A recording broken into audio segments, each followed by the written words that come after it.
Albert and his savings. Marriott. Edgar. One day, little Albert rams bottom to see how much money he'd got. Stuck a knife in his money box slot hole and fiddled and fished out the lot.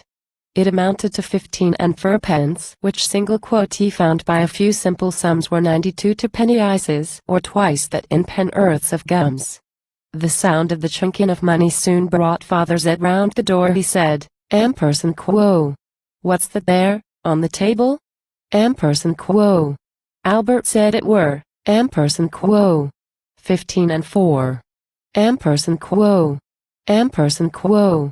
You're not going to spend all that money." "Ampersand quo," said Pa, in an admonitory tone. "Ampersand quo. On toffee and things for your stomach."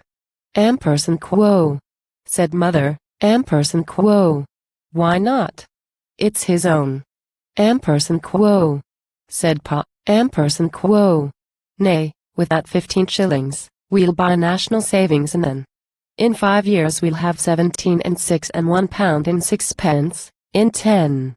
Ampersand quo. Young Albert weren't what you'd call eager. He saw his sweet dreams fade away. Ma said, "Ampersand quo. Let him have the odd 4 pence." "Ampersand quo."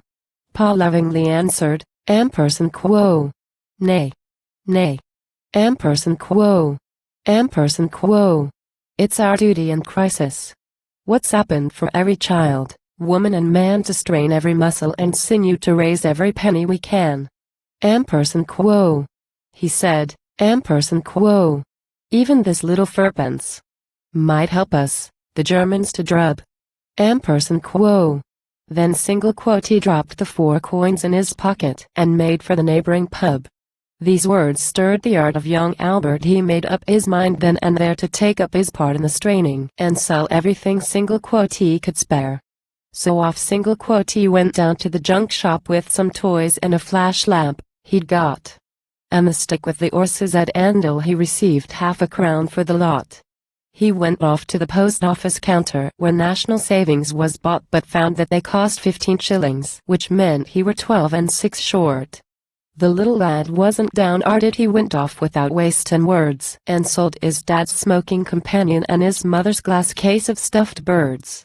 At the post office counter they gave him a certificate all crisp and clean. Then back single quote he went home to his parents to say what a good boy he'd been.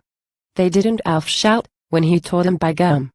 But single quote he were in a wars, but at finish they had to forgive him. It were all done in such a grand cause. There's a moral, of course, to this story that's pointing to you and to me. Let's all be young Alberts and tend to defend the right to be free.